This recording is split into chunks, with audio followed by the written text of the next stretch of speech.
है? और इसमें रिकॉर्डिंग कर रहे हो? नमस्कार, मैं हूं सुनील सदेवा। आप देख रहे हैं संध्या दैनिक हरियाणा जनादेश टाइम्स द्वारा संचालित यूट्यूब चैनल हरियाणा जनादेश टाइम्स व फेसबुक पेज हरियाणा जनादेश टाइम्स। जैसा कि आप लोगों को मालूम है कि सोशल मीडिया पर हरियाणा जनादेश टाइम्स लोकप्रियता के शिखर पर है। हम आपको सामाजिक, धार्मिक, राजनीतिक व स्वास्थ्य से जुड़ी बहुत सारी जागरूकता से जुड़ी वीडियो दिखाते रहते हैं। आज हम आपको एक लाइलाज बीमारी जिसे थैलीसीमिया के नाम से जाना जाता है उस पर एक चर्चा करने वाले हैं। वैसे तो हर बीमारी के प्रति जागरूकता बहुत जरूरी है। हम ये चर्चा शुरू करने जा रहे हैं। पहला अनुरोध आपसे यह है कि आप लोग जो कोई भी इस वीडियो को देख रहे हैं इसे ज्यादा से ज्यादा शेयर कीजिए। आपके आसपास कोई थैलीसीमिया से बीमार बच्चा या युवक है, उसकी सहायता होगी। लोगों को यह पता लगेगा कि बीमारी वास्तव में क्या होती है, क्या क्या सावधानियां रखनी जरूरी होती है और किस तरह की सरकारी सहायता प्राप्त होती है और व्यक्तिगत तौर पर इस बीमारी से बचने के लिए कैसे प्रयास किए जा सकते हैं। हमारे बीच 4 लोग मौजूद हैं। इनका परिचय कराने से पहले मैं फिर अनुरोध कर रहा हूं कि आप फेसबुक पर हरियाणा जनादेश टाइम्स के इस वीडियो को ज्यादा से ज्यादा शेयर कीजिए। कम से कम 1 लाख लोगों को यह पता लगना चाहिए कि बीमारियों से आखिर कैसे लड़ा जाता है, कैसी जागरूकता जरूरी होती है। मैं आपसे इनका परिचय करवाने जा रहा हूं। मेरे साथ 4 लोग मौजूद हैं। चारों ही थैलीसीमिया बीमारी से जुड़े हुए हैं, खुद इस बीमारी से पीड़ित हैं या इनके बच्चे इस बीमारी से ग्रस्त हैं। वर्षों के लंबे संघर्ष के साथ ये इस बीमारी से लड़ रहे हैं। सबसे पहले मैं चाहूंगा आप अपना परिचय दीजिए। Manoj Gautam Nanedi, vice president thalassemia society Fatehabad, thalassemia society Fatehabad. Mohit Munjal, Fatehabad से president Fatehabad thalassemia society. Vijay Chopra, Fatehabad से thalassemia Fatehabad society secretary. Tony Khanna, Fatehabad से कैशियर। मोहित जी, पिछले ही दिनों जैसे आपसे लगातार बातचीत हुई और आपने ये भी कहा भी हम एक कैंप लगाने जा रहे हैं और आपने ये भी कहा भी हम एक सोसाइटी बनाने जा रहे हैं जी। तो एक ही चीज बताइए, आपसे ये जानकारी तो हासिल करेंगे भी ये बीमारी क्या है। क्या बीमारियों से लड़ने के लिए भी सोसाइटी बनाने की जरूरत हो गई? बीमारियों से लड़ने के लिए सोसाइटी नहीं बनाई, सरकार से लड़ने के लिए सोसाइटी बनाई गई है। क्योंकि इस बीमारी के अंदर मेन जरूरत है जो वो है ब्लड और दवाइयाँ। ठीक है, ब्लड मिलता है सरकार की तरफ से, ब्लड बैंक्स के तरफ से, वो फ्री ऑफ कॉस्ट मिलता है। ठीक है, दवाइयाँ भी गवर्नमेंट के इंस्टीट्यूट्स में ही फ्री मिलती हैं। बट क्या है, इनको लड़ने के लिए क्या है भाई, एक तो दवाइयाँ जो आ रही हैं वो सरकार अपनी मर्जी से भेज रही है। जो प्रिस्क्राइब्ड दवाई है गवर्नमेंट की डॉक्टर्स की तरफ से, वो दवाई ना आके दूसरी दवाइयाँ आ रही हैं, अपनी मर्जी से भेज रहे हैं। कोई आप कितने साल के हो?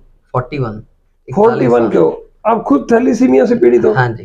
तो आप बचपन से ही, जैसे अभी आप अपनी बातचीत में पता लग रहा था, हाँ जी, हाँ जी, भी 3 महीने के बाद से ही पता लग जाता है जी। तो आप 41 साल के हो और आपको हर 15 दिन बाद ब्लड की जरूरत है? हाँ जी। तो कैसे अरेंज करते हो आप ये सारा? बहुत मुश्किल से अरेंज होता है। कभी कभी तो 15 वाले 20 दिन भी हो जाते हैं, 22 दिन भी हो जाते हैं। तो मतलब लास्ट के जब पीक पे आ जाता है टाइम, तो हो सकता है 2-3 दिन घर भी बैठना पड़े, क्योंकि ज्यादा दिक्कत आती है चलने फिरने में। नहीं, आपको मैं एक चीज जानना चाहूंगा, बहुत सारी बातें करेंगे। हाँ जी। ये बीमारी वंशानुगत है या वैसे हो जाती है? नहीं, ये जैसे दादा लाई हम देसी भाषा हाँ में जी, कह हाँ देते जी, हैं, दादा लाई है। ये उसी तरह परिवार में होती ये है? परिवार में होती है। एक्चुअल इसको रोक सकते हैं बीमारी को अगर थोड़ा सा सरकार आगे आए। जैसे पोलियो को खत्म किया गया। पोलियो कैसे खत्म हुआ? डॉक्टर ने वो जो वैक्सीन बना दी और पोलियो खत्म हो गया। पोलियो नहीं आता अब आगे, क्योंकि जागरूकता होगी भाई, हर 5 साल तक रेगुलर पोलियो की ड्रॉप्स चलती है। इसके अंदर भी रोक सकते हैं अगर शादी से पहले, मतलब वाइफ और हस्बैंड का एक टेस्ट होता है वो टेस्ट अगर करा लिया जाए तो उसके बाद अगर शादी के बाद ये प्रॉब्लम नहीं आती, अगर वो सही मैच हो जाता है तो टेस्ट। देखिए, आप मोहित मुंजाल जो थैलीसीमिया सोसाइटी के प्रधान हैं, एक बहुत ही महत्वपूर्ण बात कह गए हैं, जिसकी चर्चा रहती है कि पंडित से आप अपने गुण दोष मिलाते हैं, इतने दोष मिलने चाहिए, नहीं मिलने चाहिए। पंडित से भी पहले आप जो युवक युवती का रिश्ता जोड़ने जा रहे हैं, अगर उनके ब्लड सैंपल लेकर उनकी विस्तृत जांच की जाए तो मेरे ख्याल बहुत सारे बच्चों को बीमारियों से, बहुत सारी बीमारियों से मुक्त रखा जा सकता है। बिल्कुल है, आपका यही मतलब है? हाँ जी, हाँ जी, ये बिल्कुल, इससे तो बिल्कुल मुक्त रखा जा सकता इससे है। और भी बीमारियों का पता लग जाएगा, तो सारी चीजें इस तरह की आजकल नहीं, इसका जो मैच है वो HLA मैच होता है, इसका कंफर्म है कि ये नहीं होगी आगे, वो पहले ही पता लग जाएगा। मोहित जी, आप चलो ये बताइए भी, आप कभी क्रिटिकल पोजीशन भी हुई आपकी 41 साल की लाइफ में भी, थैलीसीमिया के कारण आपको कभी जान पर बन आई हो, ऐसा कुछ हुआ? ऐसा तो देखो कभी आज तक होने नहीं दिया पेरेंट्स ने, तो माँ बाप कर रहे हैं तो कर पा रहे हैं तो इसलिए हो रहा है, ठीक है। कुछ नहीं कर पाते तो चले भी जाते हैं। अच्छा, आपकी शादी कब हुई? मेरी शादी को 12 साल हो गए। 12 साल हो गए। कितने बच्चे हैं? 2 बच्चे हैं। बच्चे ठीक है? बिल्कुल नॉर्मल है, मैंने पहले आपने पहले टेस्ट करवा लिया? बिल्कुल कराया था।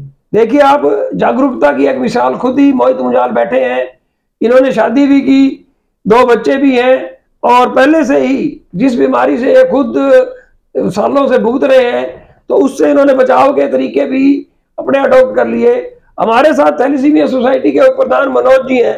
मनोज जी, आपके घर में किसको थैलीसीमिया है? मेरी लड़की को थैलेसीमिया है। अच्छा, कितने साल की है वो? इस समय 19 वर्ष की हो चुकी है। तो उसको भी 3 महीने में आपको पता लग गया था? 3 महीने, उस टाइम 3 महीने की थी जब। अच्छा, तो पता चल गया था उसको। ठीक है।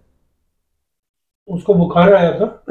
बुखार आने के बाद जब हम डॉक्टर के पास गए तो डॉक्टर ने कहा कि इसको आप टेस्ट करवाओ, तो हमने नलवा हिसाब से टेस्ट करवाया जैसे, तो थैलेसीमिया उनको शो कर दिया गया। उसके बाद हम PGI में गए। PGI हॉस्पिटल में उन्होंने काफ़ी समय तक हमारे टेस्ट लगातार, दोनों मियाँ बीबी के भी हुए, तो उसमें उन्होंने डिक्लेयर कर दिया कि थैलेसीमिया है।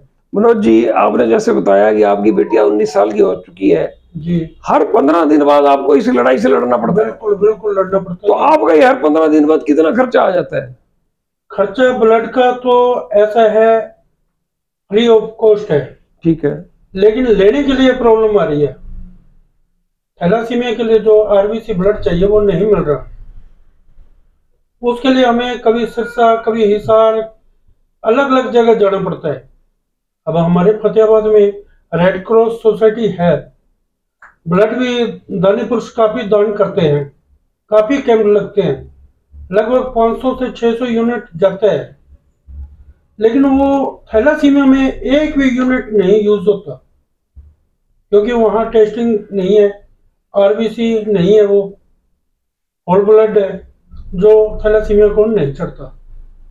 वैसे आपका क्या खर्चा आ जाता है एक महीने में? आपका क्या खर्चा आ जाता है इसमें? खर्चा तो चाहे आपको फ्री भी है, आपको व्हीकल वगैरह, ये तो ये तो सुविधा सरकार देती नहीं होगी, ये तो ट्रेवलिंग भी करना 2 पड़ता से होगा 3 हजार रुपया खर्चा तो है ही है हर बार का? हर वर्ग का 2 से 3 हजार रुपया खर्चा है। मतलब 5-6 हजार रुपए तो आपका खर्चा आता ही है पर मंथ? आता है जी।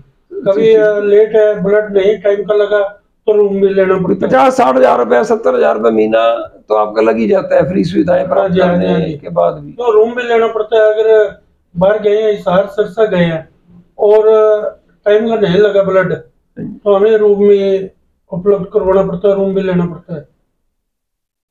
चोपड़ा जी हमारे बीच हैं। चोपड़ा जी थैलीसीमिया सोसाइटी के सेक्रेटरी हैं। चोपड़ा जी, आपके परिवार में किसे है थैलीसीमिया? बेटे को। कितने साल का बेटा है? 9 साल का। 9 साल का। उसको भी 3 महीने से पता लग गया था? 3 महीने में पता लग गया। तो आपके अनुभव क्या है इस बीमारी को लेकर? किस तरह की मुश्किलों का सामना करना पड़ता है? मेन सबसे ज्यादा प्रॉब्लम जो आ रही है ब्लड की आ रही है। ब्लड क्या नहीं मिल पा रहा है यहाँ पे।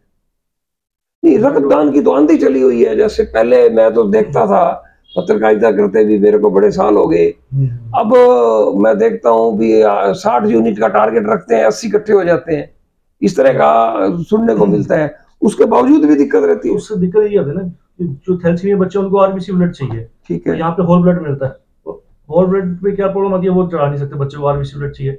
और उसके लिए इनके पास कंपोनेंट भी है रेड क्रॉस के अंदर, ठीक जो है। वो यूज नहीं हो रहा, जो यूज नहीं हो रहा उनको इंस्टॉल करने की उनके पास जगह भी नहीं है। मतलब रक्त को शुद्ध करके चढ़ाना होता है, हाँ जी, और वो इनके पास सारा कुछ साधन होते हुए मशीन को ये यूज मशीन नहीं कर पा रहे। इंस्टॉल नहीं कर रहे। जॉनी जी, आप कैशियर हैं, हाँ जी। तो आपके परिवार में किसी किसी को थैलेसीमिया है? जी, मेरा बेटा है। बेटा कितने साल का है? 6 साल का बेटा है जी। 6 साल का बेटा है। आपका इस बीमारी को लेके क्या अनुभव है, किस तरह की दिक्कतें आ रही हैं? सर ब्लड बिल्कुल भी नहीं मिलता, ना अच्छा, ही फिल्टर आ रहे हैं सर जो यूज होता है इनमें। ठीक है। सर आरबीसी ब्लड चाहिए था, वो है नहीं। तो कहाँ कहाँ जाना पड़ता है आपको? सर कभी अग्रवा मोड़ वहाँ मिल जाता है सर, कभी डी सिरसा डेरे। तो आप लोगों के ये कार्ड बने हुए होंगे, इस तरह के कोई कार्ड बने हुए हैं सरकारी लेवल पे? तो आपने जो अब एक, मैं आपके मोहित जी आपके ऊपर आ रहा हूँ सारी चीज के ऊपर, जो ये आपने कैंप लगाया, जी। कैंप लगाया स्वास्थ्य विभाग ने ब्लड बैंक में, हाँ जी। तो आपने क्या क्या मांगे उठाई? आप अब कल आप मिले भी हो सिविल सर्जन डॉक्टर सपना गलावत से मिले हाँ हो, जी। हाँ जी। तो आपने क्या क्या मांगे उठाई हैं उनसे, क्या क्या आप चाहते हैं भी हो? एक तो ऐसे है, ये जो मैं आपको बता दूं, वैसे होल ब्लड होता है, जो एक जो होल ब्लड होता है ना, उसके अंदर 4 यूनिट और निकलते हैं। मतलब एक पैकेट के अंदर से 4 पेशेंट्स को आप बचा सकते हो, जिसके अंदर प्लेटलेट्स अलग होते हैं जो डेंगू वाले को चढ़ते हैं, आरबीसी होते हैं थैलेसीमिया में, डब्ल्यूबीसी अलग चढ़ते हैं, प्लाज्मा अलग चढ़ता है। 4 पेशेंट्स होते हैं। अब इनके पास पहले कंपोनेंट आया था एक बार, काफी साल पहले, 4-5 साल पहले। वो कंपोनेंट खराब हो गया, इन्होंने वापस भेजा, अब एक और कंपोनेंट आया हुआ है। मैडम को हमने यही कहा भी ये कंपोनेंट पड़ा है, इसको इंस्टॉल करो। वो कह रहे हैं हमारे पास जगह नहीं है, हमने पीडब्ल्यूडी को बोल रखा है। पहली मांग तो हमारी ये थी। और इन्होंने, ब्लड बैंक वालों ने अभी पिछले दिनों 40 यूनिट डिस्ट्रॉय किया ब्लड, वो किसी जिसका ये इस्तेमाल नहीं कर सकते, एक्सपायरी हो गया जो। एक्सपायरी हो गया और फेंक दिया गया, और वही किसी के काम आ जाता। मोहित जी, जैसे कि आप सारे लोग मिले हो, मेरे अनुभव कहता है, मेरा पत्रकारिता का अनुभव कहता है, सरकारी मशीनरी को मैं काम करते हुए भी देखता हूँ, मेरे ख्याल में अधिकारियों में इच्छा शक्ति ही नहीं है इस तरह की सुविधा। आपने ये स्टडी किया होगा, करना ही नहीं चाहते मेरे ख्याल में। मशीनें हैं, ब्लड लोग देने के लिए तैयार बैठे हैं, सारी चीज, क्योंकि कोई ब्लड तुरंत आगे दे वो आपको चढ़ नहीं सकता, नहीं चढ़ सकता, क्योंकि उसका एक्सपर्ट आदमी से, मशीन से शुद्ध होना बहुत जरूरी है। तो आपने, आपकी सबका अनुभव ये कहता है कि स्वास्थ्य विभाग के अधिकारी काम करने के लिए तैयार नहीं है। वो चाहता ही नहीं है थैलेसीमिया पेशेंट्स के ऊपर कुछ भी टाइम वेस्ट करना ही नहीं चाहते। उनके लिए ये बीमारी, थोड़े से पेशेंट्स हैं, उनके लिए वो वोट नहीं है, ये उनके लिए मरीज गिन रहे हैं। सरकार के लिए वोट होते ना तो बात खर्चा करती, फिर सरकार खर्चा करती। तो अब इस बात को जैसे हम एक मंच पे उठा रहे हैं और बहुत सारे लोग देखेंगे, क्योंकि एक ये गंभीर समस्या है, पता नहीं किसको हो जाए, बीमारी का तो कोई पता ही नहीं होता ना, बीमारी किसी से पूछ के भी नहीं होती किस तरह की।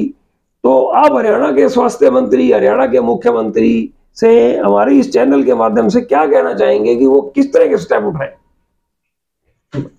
कहना तो यही चाहेंगे, तो आग्रह तो यही है, अभी प्रॉपर मशीनरी काम करनी चाहिए इसके लिए, थैलेसीमिया के लिए दवाइयां प्रॉपर आनी चाहिए जो डॉक्टर ने प्रिस्क्राइब कर रखी है, ब्लड प्रॉपर मिलता रहे, और तो कुछ चाहिए ही नहीं इनको। फिल्टर्स मिलते रहे ब्लड के लिए, जो ब्लड चढ़ाने के लिए फिल्टर चाहिए होता है, जो ब्लड को थोड़ा सा और प्योर कर देता है, जिसमें HIV, हेपेटाइटिस C, B ये कम हो जाते हैं चांसेस। आप ये देखो ना, 10-15 दिन बाद ब्लड लगना है, तो HIV, हेपेटाइटिस C का कितना चांस है चढ़ने का, वो कितना खतरनाक है, आप ये देखो। बस यही सब चीजें हैं, जो ये मिल जाए तो मशीनरी सही चलती रहेगी। अब सिविल हॉस्पिटल के अंदर आप वार्ड भी नहीं है, थैलेसीमिया का एक वार्ड तक नहीं है, बेड तक नहीं है। ब्लड चढ़वाने को दूर से आ रहा है तो उसको कोई बेड भी प्रोवाइड नहीं करेंगे, मतलब एक आम रोगी की तरह ट्रीट कर दिया जाता है। हाँ जी, डेंगू के लिए अलग से वार्ड है जो साल में 1 महीना होता है बारिशों में, और थैलेसीमिया जबकि सदा की बीमारी है। हाँ जी, और हर जगह ये वार्ड है, सिर्फ फतेहाबाद में प्रॉब्लम कुछ ज्यादा ही है। हिसार में वार्ड है, हिसार में वार्ड है, हर जगह वार्ड है थैलेसीमिया के लिए। फतेहाबाद में प्रॉब्लम है जी इसकी, वो बजट नहीं है इनके पास, पता नहीं कहाँ जा रहा है बजट, समझ से बाहर है। मनोज जी, कुछ आपके मन में आया हो कुछ कहने का? ये थैलेसीमिया के लिए टेस्ट होते हैं जिनका खर्चा बहुत ज्यादा होता है, आम गरीब आदमी उस टेस्ट को नहीं करवा सकता, जो हर 3 महीने बाद करवाने पड़ती है। 4 से 5 हजार रुपया उसका खर्चा होता है। और गरीब काफी, आपके फतेहाबाद के अंदर ही, हमारे फतेहाबाद के अंदर कम से कम मेरी निगाह में 10 बच्चे ऐसे हैं जो चले गए, क्योंकि गरीबी ऐसी है, ना तो वो दवाई ले सकते हैं, ना वो टेस्ट करवा सकते हैं। अगर कोई यहाँ फतेहाबाद के अंदर ही कई ऐसे हॉस्पिटल हैं प्राइवेट जो आज भी थैलासीमिया को थैलासीमिया नहीं मानते, ब्लड चढ़ाने के भी पैसे लेते हैं वो, जो कि एक बहुत दुखद न्यूज कह सकता हूँ मैं, दुखद समाचार है ये कि जैसा हमें पता चलता है उस हॉस्पिटल ने 4 से 5 हजार रुपया या 2 या 3 हजार रुपया ले लिया ब्लड चढ़ाने का, तो कितने दुखदायी न्यूज है ये। टेस्ट गवर्नमेंट को चाहिए कि टेस्ट है जो वो फ्री हो। अब हमारी सोसाइटी चाह रही है कि हम इन टेस्टों को करवाएं, लेकिन पैसा नहीं है सोसाइटी के पास, सोसाइटी कहाँ से करवाएगी? गरीब को देखा नहीं जाता। अब बच्ची को थैलासीमिया है, हमें पता है बच्ची का आना जाना ही मुश्किल है। अब जब हम हॉस्पिटल में आते हैं पता चलता है कि मेडिसिन नहीं है, दवाई नहीं है, तो बच्चे को वापस लेके जाना, परेशानी इतनी है बच्चा घर से निकलना ही नहीं चाहता है। मजबूरी है कि 15 दिन में उस बच्चे को निकालना पड़ता है। मोहित जी, जैसे आपसे फोन पे बात होती रही तो आपने एक जेनरिक और प्रेस्क्राइब दवाइयां ना देकर दूसरी देने की भी बात कही। हाँ जी, इस बारे में भी कुछ बताएं थोड़ा सा। दवाइयाँ ऐसे हैं जी, कुछ जो शुरू से चलती आ रही हैं, डॉक्टर्स मतलब ये लंबी दवाई चलनी है, ये कोई ऐसा नहीं है कि आप 1 महीना ले लोगे 2 महीना छुट्टी, ये शुरू से चलती आ रही है। मैं अपना एक्सपीरियंस बता दूं, 40 साल तो मुझे हो गए लेते हैं, शुरू से चलती आ रही है। इन्हें कहते हैं आयरन चिलेटर्स। तो ये बहुत ज़रूरी है बॉडी के लिए, नहीं अगर ये नहीं लोगे तो आयरन कहीं भी घुसता जाएगा, ब्लड हार्ट पे आ जाएगा, लीवर पे आ जाएगा, तो वो चीज़ डैमेज करता जाएगा वो। तो इसको निकालने के लिए अच्छी दवाई की ज़रूरत है, अच्छी कंपनी की, अच्छे ब्रांड की।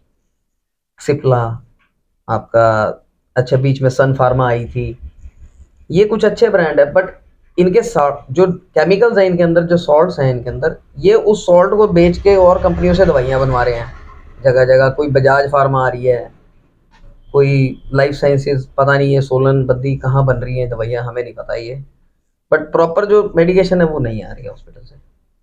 जोनी जी, आप सारा वार्तालाप सुन रहे हैं, कोई ऐसी बात जो ये ना कह पाए हो आप कहना चाहते हो? चोपड़ा जी आप देखिए, आपने एक संदेह दैनिक हरियाणा जनादेश टाइम्स के लिए, वैसे तो इस बीमारी को लेकर उपलब्धि नहीं कहा जाएगा, एक विशेष चर्चा जरूर कहा जाएगा, एक स्पेशल डिस्कशन। हम इस तरह की डिस्कशन लगातार जारी रखेंगे, थैलीसीमिया के ऊपर भी लगातार जारी रखेंगे। मेरा अनुरोध फतेहाबाद के उपायुक्त श्री अजय सिंह तोमर जी से है, सांसद श्रीमती सुनीता दुग्गल जी से है, फतेहाबाद के विधायक चौधरी दूड़ाराम से है, इस जिले के सभी विधायकों से है, हरियाणा के पंचायत मंत्री टोहाना के विधायक देवेंद्र बबली से है, भाजपा के पूर्व प्रदेश अध्यक्ष सुभाष बराला जी से है। आप सब लोग लगभग हरियाणा जनादेश टाइम्स को देखते हैं और हमें इस बात का पता है, आप संपर्क में भी रहते हैं, चर्चा भी करते हैं, व्यक्तिगत बातचीत में भी आप बताते रहते हैं। इन लोगों की समस्या को गंभीरता से लीजिए।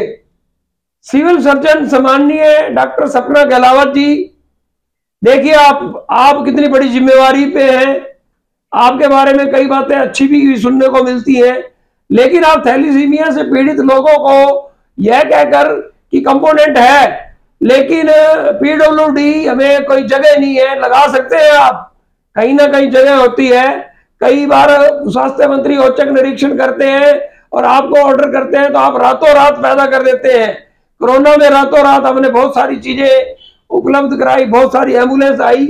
तो आप सबसे यही अनुरोध है कि थैलीसीमिया रोगियों को एक तो ब्लड के लिए फतेहाबाद से बाहर ना जाना पड़े और इन्हें सारी सुविधाएं यहाँ मिले तो इनकी जिंदगी बहुत आसान हो जाएगी। हमें विश्वास है कि आप लोग ये वीडियो देखने के बाद, देखिए अब जो लोग इस वीडियो को देख रहे हैं और इस बीमारी से उनका दूर दूर तक भी वास्ता नहीं है, तो आप एक पुण्य कार्य कर दीजिए, इस वीडियो को 5 से 10 लोगों को शेयर कीजिए ताकि फतेहाबाद जनादेश कार्यालय जगजीवनपुरा में जो थैलीसीमिया के विरुद्ध घंटी बजाओ अभियान शुरू हुआ है, इसकी धमक चंडीगढ़ है दिल्ली तक सुनाई दे। धन्यवाद। आज इतना ही, हम लगातार इस तरह की परिचर्चाएं जारी रखेंगे।